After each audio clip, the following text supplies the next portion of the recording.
দেখুন, মানুষের জীবনের সবথেকে বড় কষ্ট কী? মানুষের জীবনের সবথেকে বড় কষ্ট হলো যে আমি জীবনে যতটুকুনি সুখ পেয়েছি সেই সুখের যেন হানি না হোক, সেই সুখ যেন আমার থেকে দূরে না চলে যায়, এবং আমার সুখ এইরকম অবস্থাতে থাকুক যেন আমি চাইলেই তাকে পাই। অনেক সময় সে এইরকম দূরে চলে যায়, সে আবার আসেই না। যেরকম কোনো প্রিয়জনের মৃত্যু ঘটে গেছে, সে আর আসছেই না।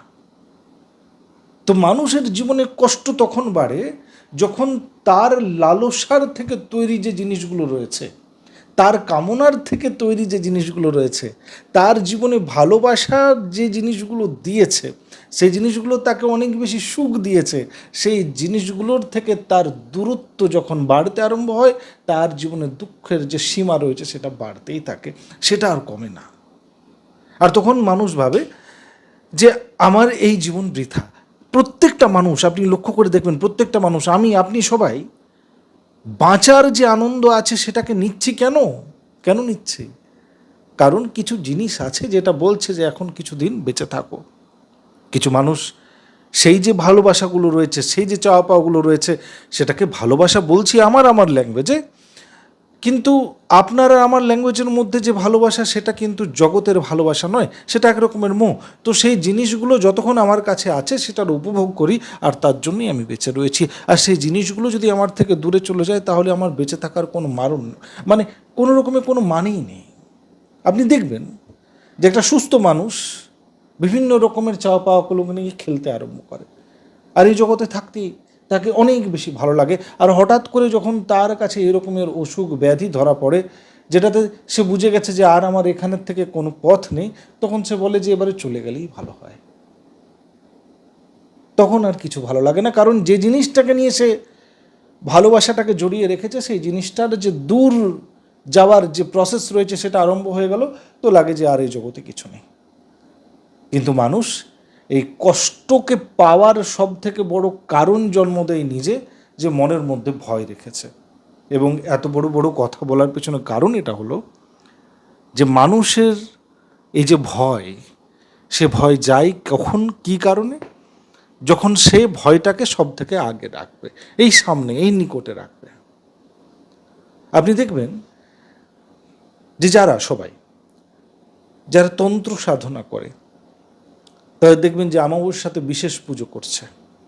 কেউ তারাপীঠে রয়েছে, কেউ কাশী বিশ্বনাথে মণিকর্ণিকাতে রয়েছে, আমি রয়েছি আজকে অমাবস্যাতে। তো এই রকমের অবস্থাতে থাকার কারণ কি হচ্ছে? যে সব জিনিসের ক্ষয় হয় শ্মশানে, তো আমি শ্মশানেই রয়েছি, তো আমার আর ক্ষয়ের কি ভয়? তো প্রথমেই ভয়টাকে কাটিয়ে দেওয়া হলো। দ্বিতীয়তম, মানুষের মায়াভরা জগতের যে বিভিন্ন রকমের লালসা রয়েছে, সেইটাকে পাওয়ার জন্য যে হান্টিং, যে শিকারিপনার ভাব চলছে, যে আমি এটাও পেয়ে যাই, ওটাও পেয়ে যাই, এটা নিয়ে নিই, তো সেই শিকারিপনার ভাবটাকে মিনিমাইজ করার জন্য মানুষ একান্তে সাধনা ধ্যান করতে আরম্ভ করে। আর সেই কয়েক মানুষের মধ্যেই কিছু মানুষ হয়ে যায় তন্ত্র সাধক, এবং তার যখন আনন্দ সে পেতে আরম্ভ করে, তখন এই জগতের ম্যাটেরিয়ালিস্টিক আনন্দ তার কাছে কোনো মানে রাখে না। কিন্তু তাও কিছু মানুষ রয়েছে যে মায়াভরা জগতে আমার যে প্রিয় জিনিস সেগুলোর যেন মেয়াদ সব থেকে বেশি থাকে, মানে সেটার জন্য কোনো এক্সপায়ারি ডেট না থাকে। একটা জলের বোতল কিনবেন, তো সেটা তো এক্সপায়ারি ডেট রয়েছে। আমি জলের বোতল এখানে কিনে খাচ্ছি, প্রত্যেকটা এক্সপায়ারি ডেট দেখে নিতে হচ্ছে, এক্সপায়ারি হয়ে গেছে তো সেই জলটা আমি নেব না। 20 টাকার একটা জল, সেটারও এক্সপায়ারি রয়েছে। তো যখন অনেক বেশি বেশি দামি, যেগুলোকে আপনি পয়সা দিয়ে তুলনাই করেন না, সেটারও এক্সপায়ারি ডেট রয়েছে। আচ্ছা, এই এক্সপায়ারি ডেটের যে ঘটনা যেগুলো মনে কষ্ট দেয়, সেই ঘটনাগুলোকে নিয়ে যদি কষ্টে রয়েছেন, তো আমি আজকে এই মুহূর্তে রয়েছি কাশী বিশ্বনাথ মন্দিরে একদম নিকটে। যারা বেনারস আছেন তারা আলকা হোটেল বলে জানেন, দশাশ্বমেধ ঘাটে একদম গঙ্গার কাছে আলকা হোটেল, সেখানে আমি রয়েছি। এবং সেখানের থেকে মা বিশালাক্ষী মন্দিরের যে পথ রয়েছে, রাস্তা, মা বিশালক্ষী শক্তিপীঠে, সেখানে আমার পুজো চলছে।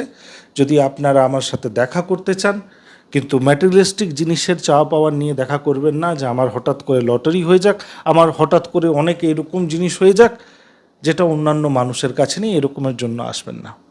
আসবেন নিজের জীবনের কিছু সত্যকে জানার জন্য, আর নিজের জীবনের কিছু এই রকমের জিনিস যেটা না পেলে আপনার জীবনে এই রকমের ক্ষতি হচ্ছে, যেটা আপনি বলে প্রকাশ করতে পারছেন না, অন্য মানুষ হাসছে। তো সেই জিনিসের জন্য দেখা করুন। নিচে যোগাযোগের নাম্বার রয়েছে, ফোন করে আসবেন। তাহলে সেই সময়ে আমি যদি মন্দিরে থাকি তো মন্দিরে ডেকে নেব, আর যদি আমি হোটেলে থাকি তাহলে হোটেলে দেখা করে নেব।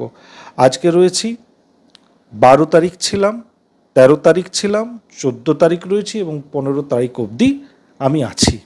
15 জুলাই 2026 তক্ক আমি এখানে রয়েছি। আপনারা যদি দেখা করতে চান তাহলে এই নিচে নাম্বার রয়েছে, সেখানে দেখা করতে পারেন। আপনাদের জানি যে আপনাদের অনেক সবাই রয়েছেন এখানে বেনারসে, এই মোমেন্টে ঘুরতে এসেছেন। তো আমি ঘুরতে আসিনি, আমি একটা বিশেষ সাধনার পারপাসে এসেছিলাম। আপনি যদি দেখা করতে চান তাহলে দেখা করতে পারেন। আশা করছি আপনাদের সমস্ত জিনিস যেগুলো রয়েছে সেগুলো দেওয়ার জন্য আমি চেষ্টা করব।